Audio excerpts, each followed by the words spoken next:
The friendship between China and Pakistan is a friendship unlike that ever seen before between any two countries. It is the biggest revolution in the economy of Pakistan that is being contributed by China.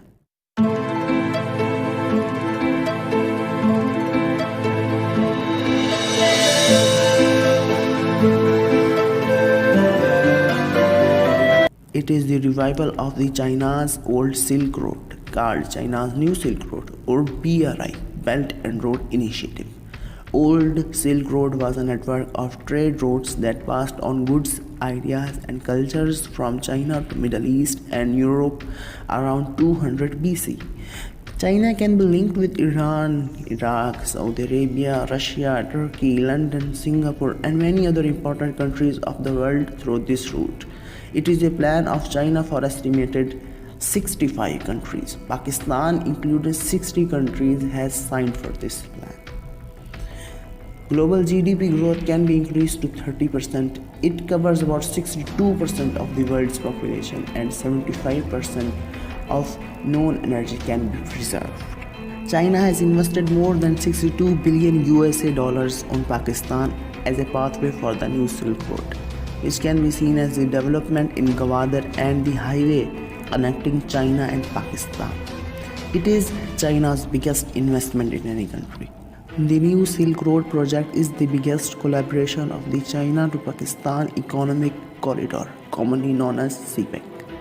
CPEC's main aim is to reach the Gwadar, which is the deepest port in the world at Karachi, through a long highway from China. It is a long-term project. It basically provides a pathway from China to Arabian Sea.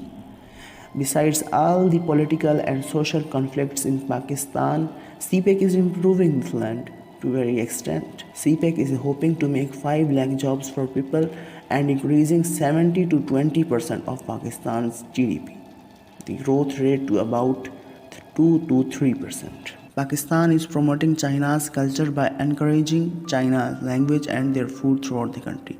But Pakistan's own culture is at the risk by China's huge project, Orange Metro train at Lahore, which passes over or near to Pakistan's most important cultural heritage. China is investing billions of dollars in many countries with much fewer liabilities. Many countries are vulnerable and 8 countries including Pakistan are at a high risk of unable to pay. It is a policy of the loan that the countries have to pay back, but corruption and conflict makes payback unlikely. Now the question arises, why is China carrying on while knowing this fact in Sri Lanka? China gave a loan of $1.5 billion for a deep water port, but Sri Lanka could not pay the loan and China took control over the port for about 99 years. In Pakistan, China leased Gwadar for about 40 years. China also has done that with Myanmar and it has just opened a Chinese naval base in Djibouti. By taking control of these ports and making naval bases, it is using these ports for personal trading. It can be seen that China is working on its maritime Silk Road quickly.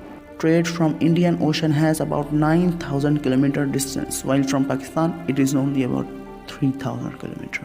Pakistan is the heart of this biggest project as it connects the new Silk Road and maritime Silk Road with China in easiest way. There are almost 6 such corridors which will make China's trade accessible to most of the important places like London, Moscow and Singapore. So BRI project is also important because countries will have to connect themselves in seaways for the BRI, Belt and Road Initiative.